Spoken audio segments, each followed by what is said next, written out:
Hi. Hi everyone. I'm on the bike again. It's really been amazing bike weather in January this year. So it's morning. It's about 15 Celsius. It's nippy. I have a windbreaker on and a thick long sleeve shirt. But yeah, the wind is chilly, but it's really quite comfortable in the sun.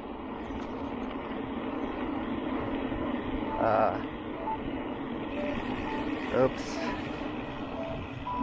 Got a phone call. See what this is from. It's a reject. Hola, hola, amigo.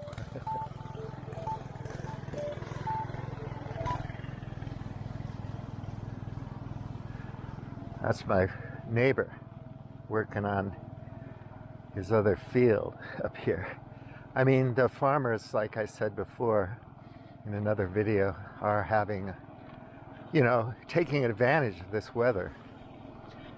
The rain that came before in December and November, and the weather, I mean, it's just, the plants want to bud. So they're getting busy planting crops, take advantage of another month. And then that way, maybe the end of the year, if it's too hot and dry, they still were able to sell some crops. So where was I? Yeah, January, spring. It's really pleasant and lovely. Great cycling weather. I just made a video about the fictitious capital, the blog I follow on Substack.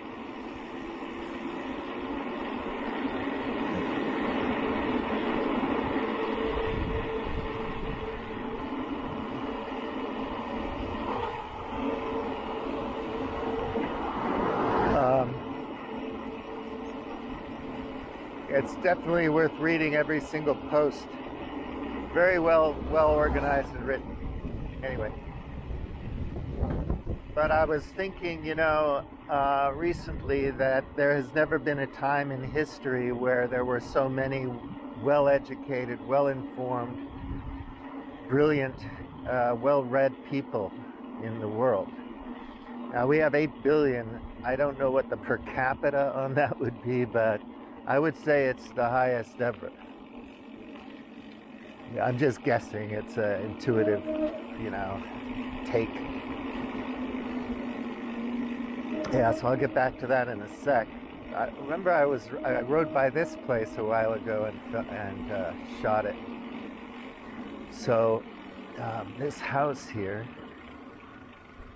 when they make these concrete houses with the flat roofs, you see the solar and all that, fireplaces. It's a nice house, big, but they go up really fast. They spend most of the time preparing the ground and the foundation, which is pretty normal. But when the houses actually go up, they go up really quick. It's concrete box, basically. So it's easy to put up. Look at that stone earth holding foundation. Gonna have a nice garden there. It's a beautiful place. Big. Gotta have a big family for that one. Anyway, they go up really quick. Look at the foundation on the side of this, man. So you can see in the back there's some land. I don't know if they kept that or own it or don't. But what a view, because it's sitting on top of that earthworks that they built. They moved the dirt and made it level and flat and built the retaining wall. And that's your view. Beautiful place. And they go up really quick once the foundation and the dirt has been moved and everything. So,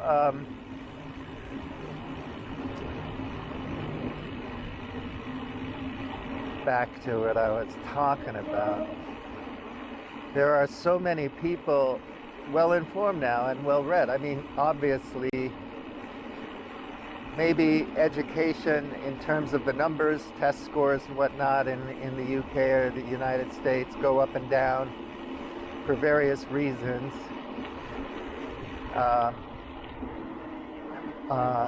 But, you know, more people can read now than could in the middle of the 20th century. And that's across the board all around the world. I remember what it was like in China in the early 80s and the late 80s, 90s. Well, the level of education there now is way up. I'm not saying it's all good, you know, it's spotty. Obviously, no system is perfect, but in the West, in the Anglosphere, where all the smartasses are, that I follow, that I like, and some that I don't, they're really switched on. I don't want to use anything like woke because, you know, that's bad connotation. But switch the heck on these people. You know what I'm saying? So they've read a lot, and they tend to know their area of focus, if not their domain of expertise. And they're concerned citizens who want to affect change and want to be a part of the future. And they're young and energetic. Now, as I've complained before, how much is any given, weird person, Western educated, industrials, rich and democratic, quote unquote democratic, willing to sacrifice to bring in the new world, the next thing? I don't know. Because all the incentives are still lined up to be, you know, clerks in office buildings.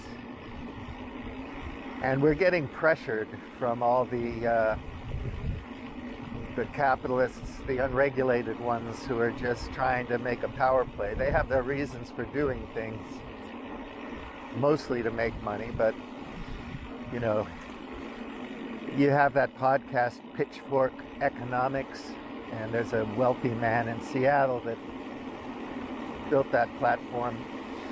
Fairly conventional in their thinking, but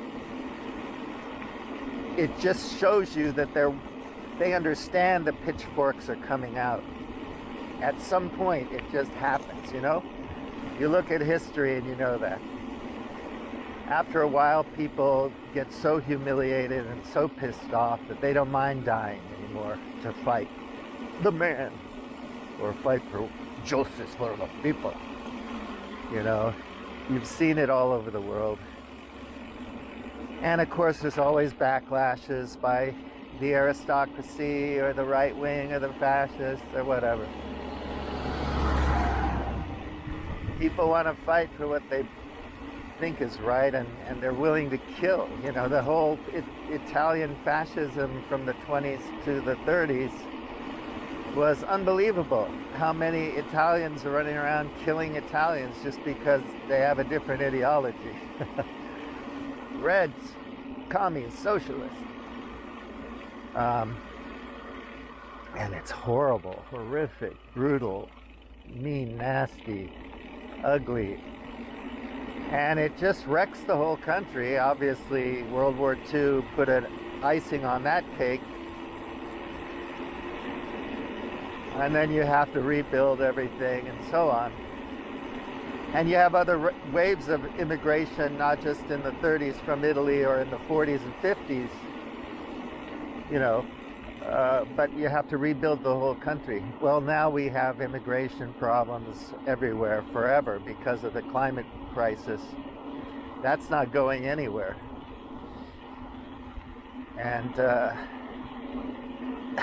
the poor people are in the global south are starting to understand why things are going wrong and who's behind it. So if you're talking about a consciousness raising thing where, you know, the revolutionary consciousness or whatever is picked and stimulated because they know about climate change, where most of the carbon came from, the exploitation of the North, the colonial powers. It is a thing. You can say it isn't, there isn't any racism anymore, there isn't any colonialism anymore. But come on, if you really look, you don't have to work too hard to know that we haven't solved it yet. We still have these problems, and some of them are connected to structural and systemic issues. Sorry, can't get away from that. Now, whether you want to go all Peter Josephs and say it's all systemic, it's all structural. People hate that term, structural racism. Well, this is politics, right?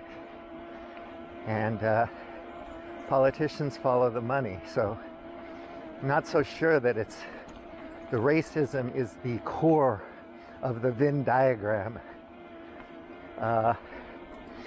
It's one of the elements. I don't know if it's the crux, the central aspect of it, animating everything else.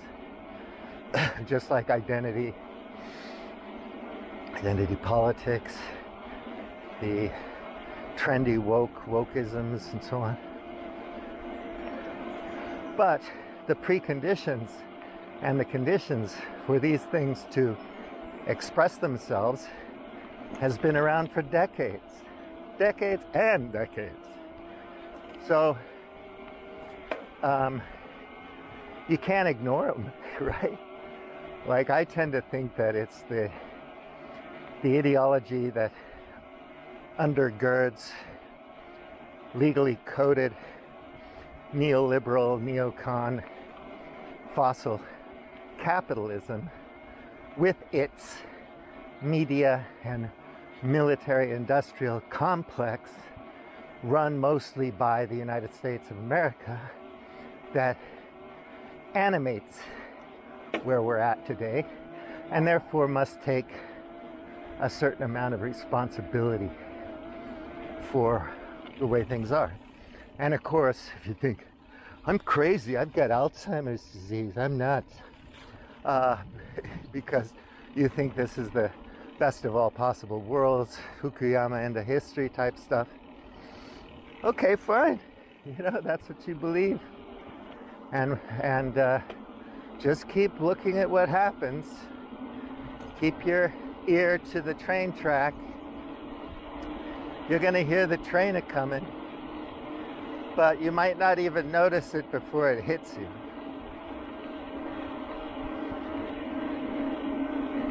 We're facing a perfect storm in this polycrisis. There's no doubt about it. But anyway, don't want to look at that.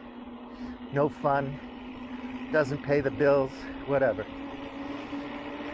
So we have a material problem and we have to face it. It's not just an energy problem. We have to understand, why do we need more and more and more all the time? We really don't. I say that all the time anyway. But that having been said about all these intelligent, well-educated, well-read people doing things, there's still a huge number of people, in fact the vast majority, who don't have a clue and are just bogged down in the quagmire of noise and bullshit, with no bullshit radar detection kit, no critical thinking skills, no understandings of heuristics and the endocrine system and all that kind of stuff. And they're just going with the propaganda machine, and they're passionate about it, so they hate people who beg to differ or want to point out that they might have something to learn. It's like, fuck you, I watch MSNBC, you dumbass, or whatever. Pick your poison. And how dare you want me to read Mom? or whatever, somebody like that. How dare you, commie bastard? What are you? A neo-Marxist? Whatever. So, they hate you for it. It bothers them. And the reaction usually is reflexive, and it's like, don't fuck with my mind because I really have to work hard to take care of my family. And you're just trying to make things more complicated than they are. So get the fuck out of my face, Bouliam-T, and go away, which is fine. I would gladly take that advice, and I don't want to make people feel bad or anything. Just because this stuff doesn't bother me that much doesn't mean it doesn't bother you. So I'm sympathetic and understanding of that reaction. And I should expect nothing less. But even though there is the ignorati, my term for it, willfully, stubbornly ignorant people who are proud to say that they haven't learned anything since they were 20 and think you're an idiot because you have. I've used that term for a long time. It's derogatory. I'm sorry. It's judgmental. Anyway, they're a powerful force in the world. And it's not anyone's fault that they're ignorati, that they're a member of the vast majority, the ignorati. We're confronted with this mainstream nonsense 24/7, and we really don't have the wherewithal or the tools necessarily to deal with the onslaught of propaganda that we have to face on a daily basis. So what are you going to do? And some people don't like to read books, especially not nonfiction, especially not thick ones. And, you can't force feed people stuff. You have to kind of be curious and want to check it out. And then if you get to the stage where you're checking out the, information that's well presented and well written and so on, that goes against every fiber of your being, then you've managed to accomplish something.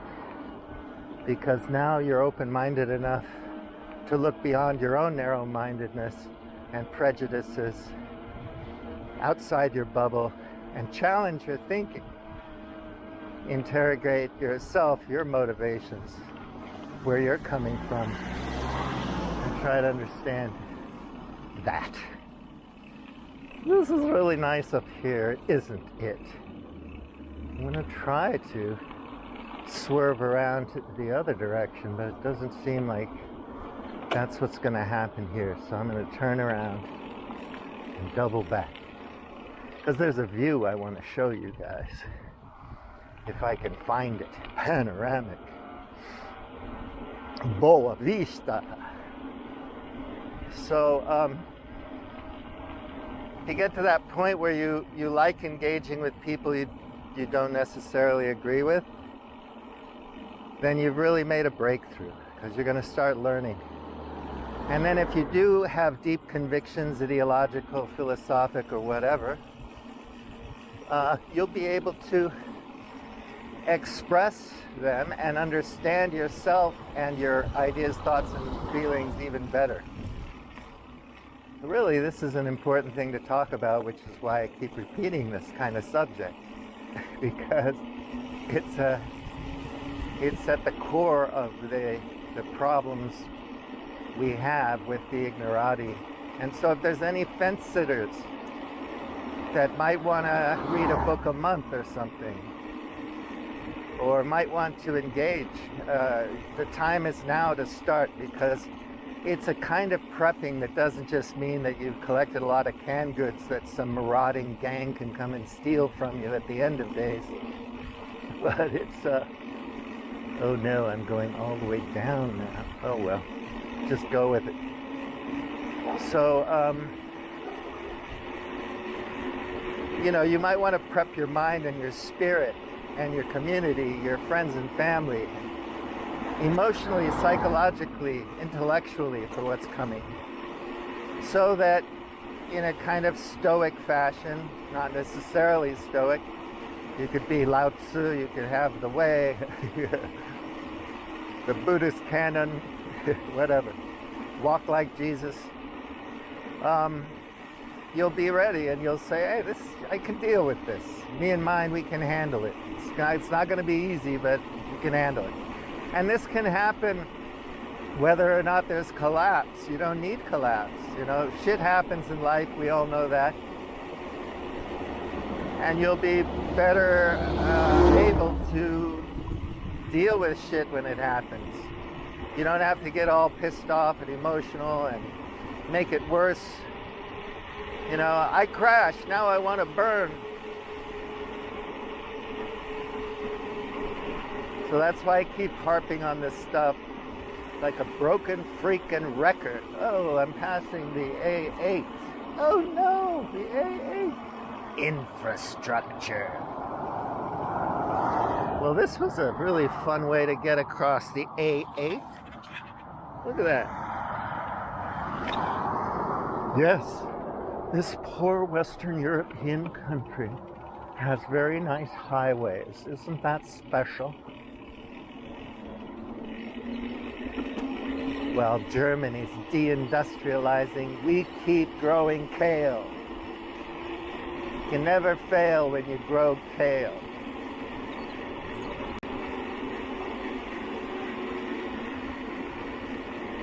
Yeah, so you harp on that. You have to till. And I just wanted to say that I'm really happy and excited and thrilled that I'm noticing how many people are figuring things out, and how more and more really, really good content is being produced. And I just can't say enough good things about it, to be honest. I'm going to be honest. And I do like to be honest. I'm not going to go to the beach today because this is going to be a short ride.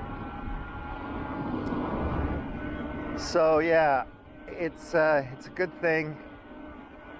And the next layer is going to be for these people to get together and decide what they're going to do within their communities to change things and to figure out what's next, to implement what's next, and to prepare for the shocks which inevitably come.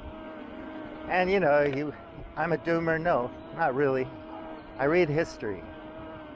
What's wrong with that? Is there a problem with that? And you think, oh no, fascist Italy could never happen again. Think again. You say, oh no, a really global financial meltdown. We'll just, the central bank of America, the Fed, will just rain money and it'll all be good. Well, maybe we can do that again and again, but eventually we can't. And then it's really bad. And it doesn't solve the structural issues and systemic. Sorry, that's part of it. I was watching this video by this South African person who's a lady who's an expert on complexity theory. She's also a business consultant, why not?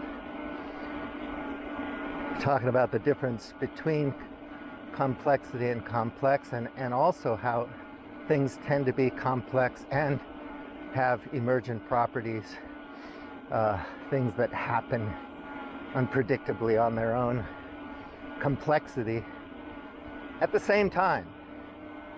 So yeah, you can have both at once. You don't have to have one or the other. So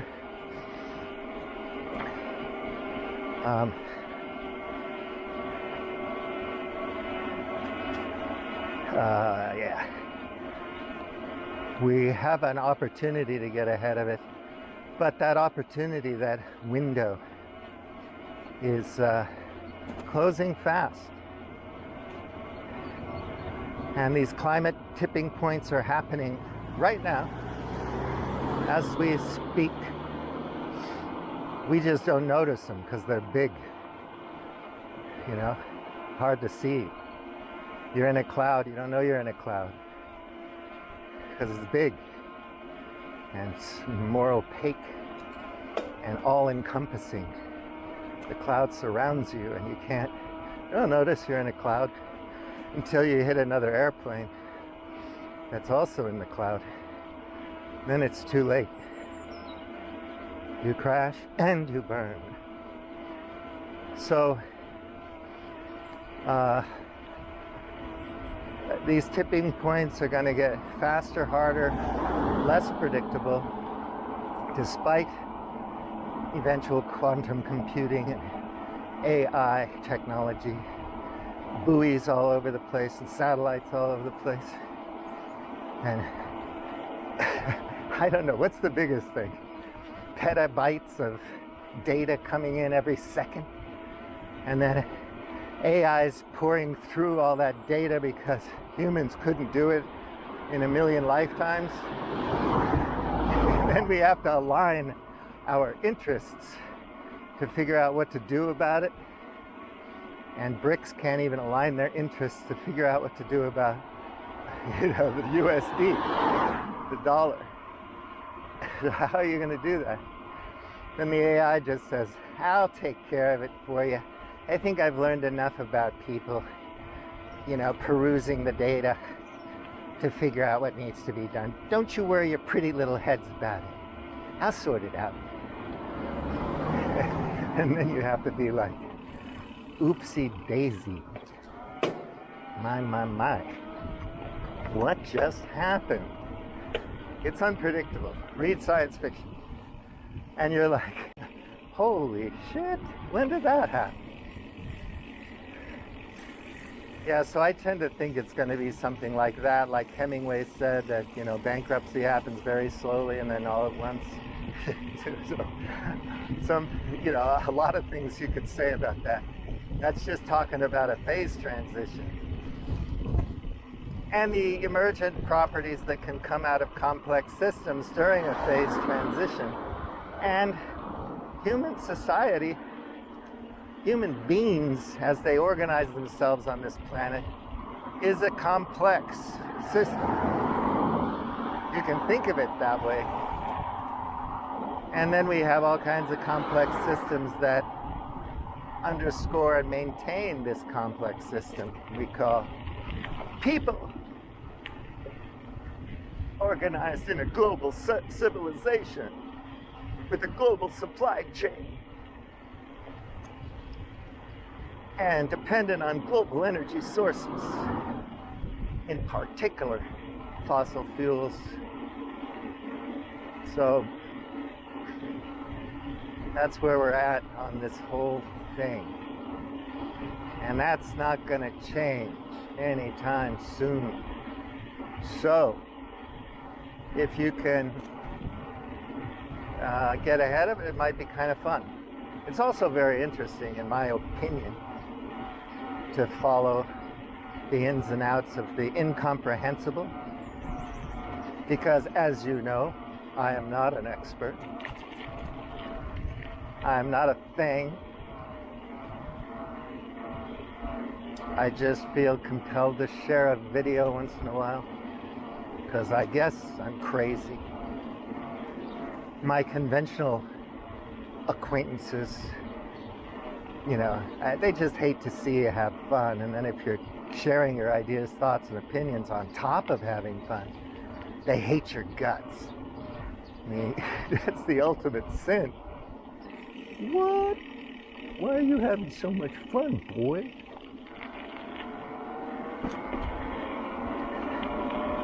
You have to be diplomatic with people. You say, look, I'm an idiot, right? And I don't know shit about anything, but I like to read books and stuff. And have you thought about this? And they're like, well, at least we can agree that you're an idiot. No, I haven't read the book. Is it interesting?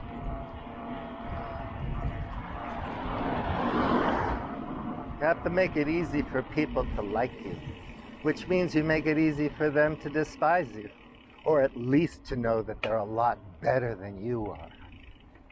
That's key.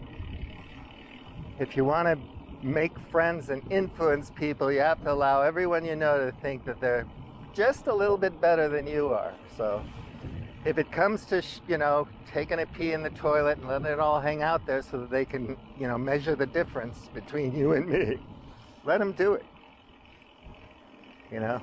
Let them point out that your calves, your legs are skinny, and you can't speak 27 languages, or you can't do the math, or you don't have $29.9 million invested all over the place, or that you didn't go to war or something, and you have to give people their due. You are indeed correct, sir.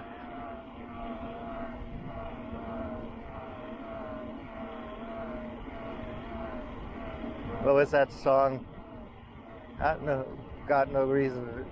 I forget. There's something about your legs are skinny and your hair is thin. Don't ask me what I think of you, because I might not give you the answer that you want to be too. But that's a fun song. But yeah, you have to give people their due and just admit that they're better than you are, and then you can at least go along to get along. But if you intimate at all that you might be happier, nicer, smarter, or anything, more righteous, they're gonna hate your guts. They're gonna hate you. That's why the most obsequious, ass-licking psychopaths and sociopaths often fight their way to the top, because they employ that pretense of liking everybody and being there for everybody, when in fact they're just waiting to get an opportunity to stick a knife in your back and take your shit. Does that sound like a dark perspective on people? Is that dark? Am I being dark? Maybe. Maybe I am being dark, but seems like that. And yeah, you could go back to the 15th century or whatever it was. read Machiavelli. And then the resurgence of all these things, coming back. Nietzsche and Machiavelli and all that. Oh, let's bring all that back. Got a lot to learn. We forgot about that stuff. It's profound. Well, it is. It's great stuff to read. Very profound. And then you can use it to get power and influence.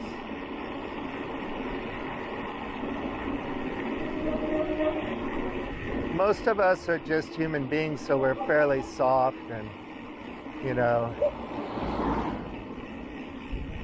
most people I think are nice. But it is kind of a truism, or maybe true, that the nasty ones have a better shot at getting to the top. So that's why, fictitious capital is putting a pin in the fascist thing, because, if you're kind of a nice guy who wants to make things work out for everybody, and then you have a gang with bludgeons that are willing to kill anyone who gets in their way, who do you think's gonna win?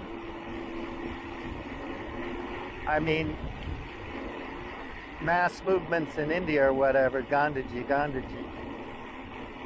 At some point where you've suffered so much for so long and you're so sick of it, that you can get millions of people behind something. That's a phase transition. And then some shift can happen ideologically or systemically, or you can boot out the colonialist, the imperial power, or whatever. But it works both ways. And for peaceful movements, as far as I can tell, require masses of people. So my thinking is like, if 100 million people in the Anglosphere, you got almost 400 million in the States, almost 400 million in Europe, and then you can add Australia, New Zealand, Japan, and whatnot.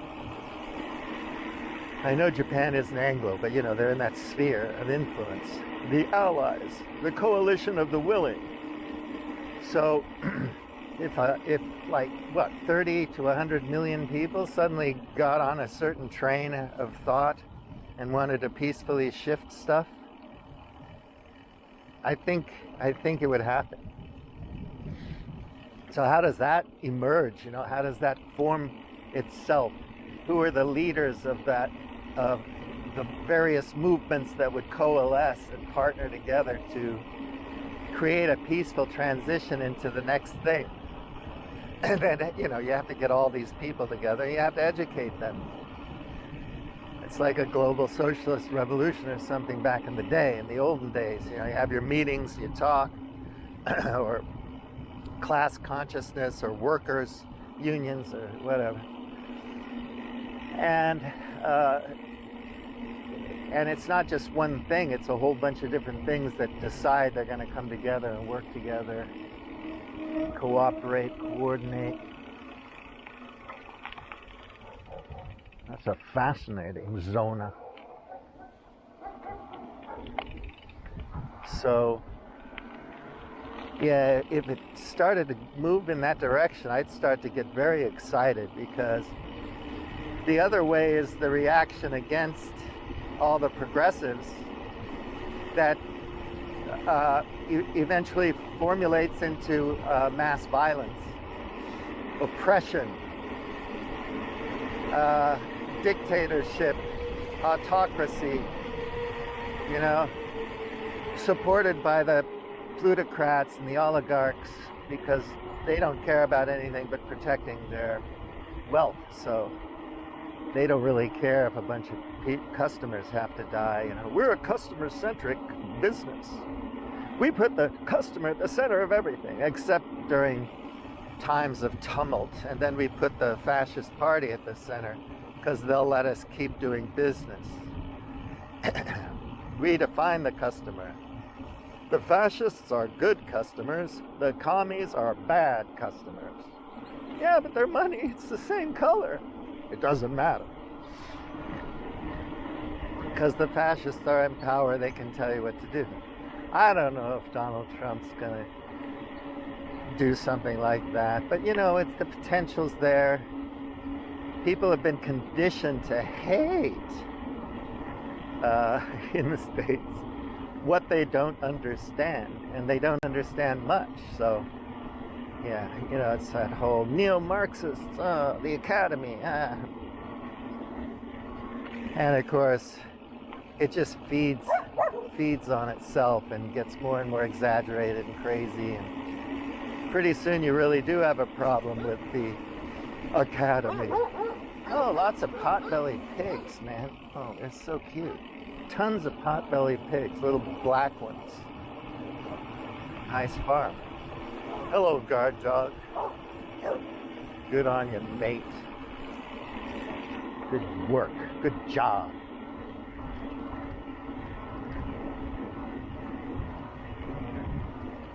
Yeah, so who knows, you know.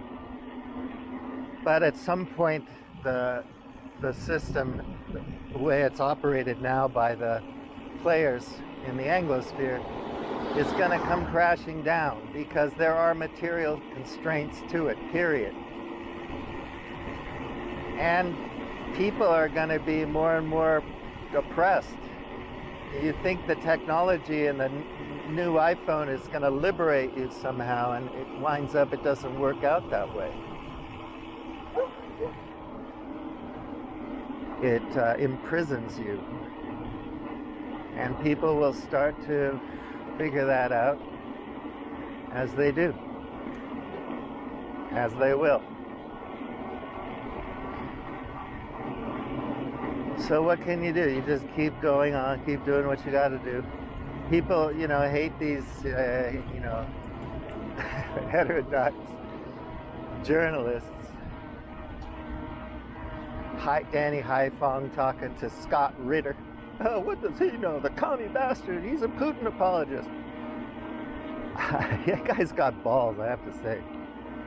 You know, going to Russia and visiting during a war and talking to troops and coming back to the States and voicing his opinion as clearly and passionately as he does.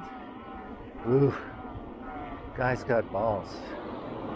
Because there are all kinds of state actors as well as just nutcases, wing nuts, who might take such an offense to his point of view that, you know, oops, I went down the wrong way.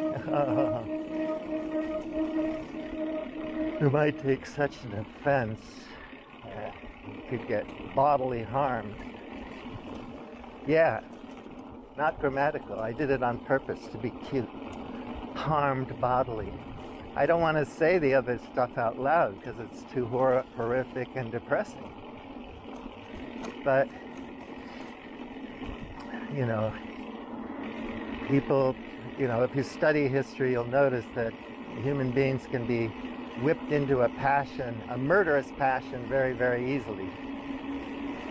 And people who would normally not be that way, once they get into the group, can start expressing themselves through murderous rampages quite easily. And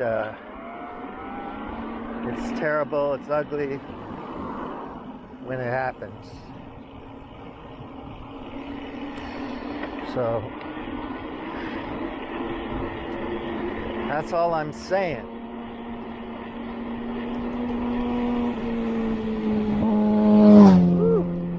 That dude's flying. He intimidated me.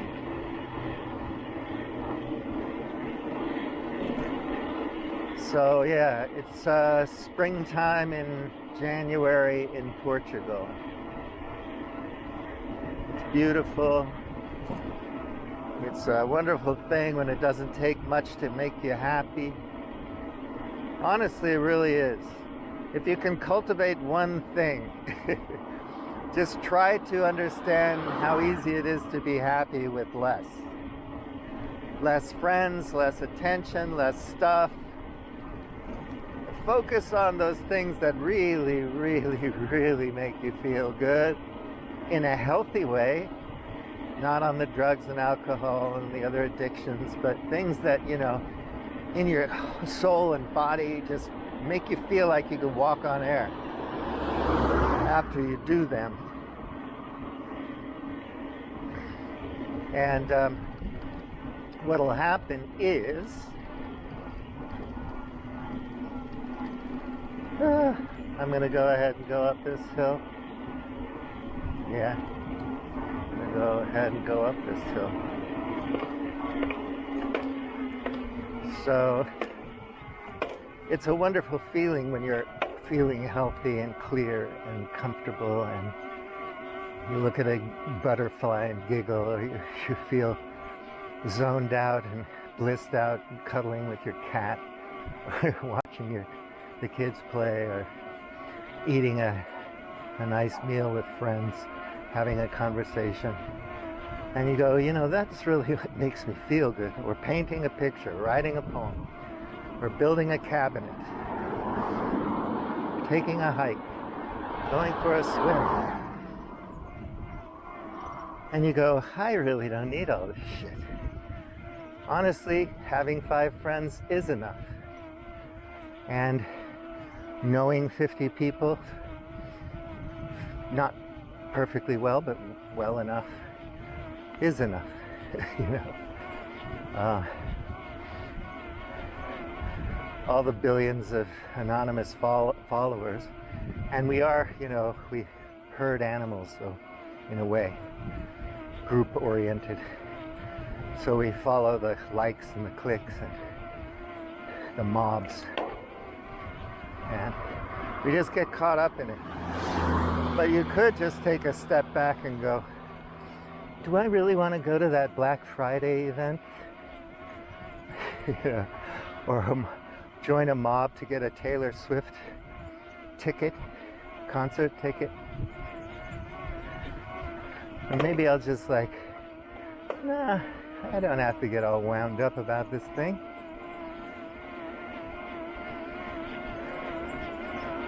I think, for me personally, to be honest, really, if I'm gonna be honest, people say to be honest, always cracks me up. But anyway,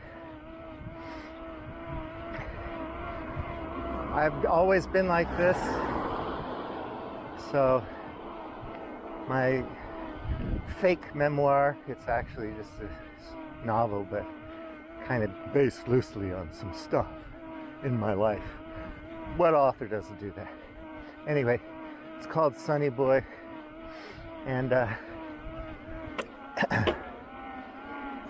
yeah, I've always been somebody who get on a bicycle and ride through Tokyo and find a new way to get somewhere, and I'd be thrilled watching the people, looking at the architecture, or I'd sit in a park or on the beach reading a book, just blissed out, man. Didn't take a whole lot. So I was never stressing about comparing my junk with somebody else's. So I didn't care if they placated me or complimented me or treated me all good with tons of respect. Didn't grow up in an honor culture.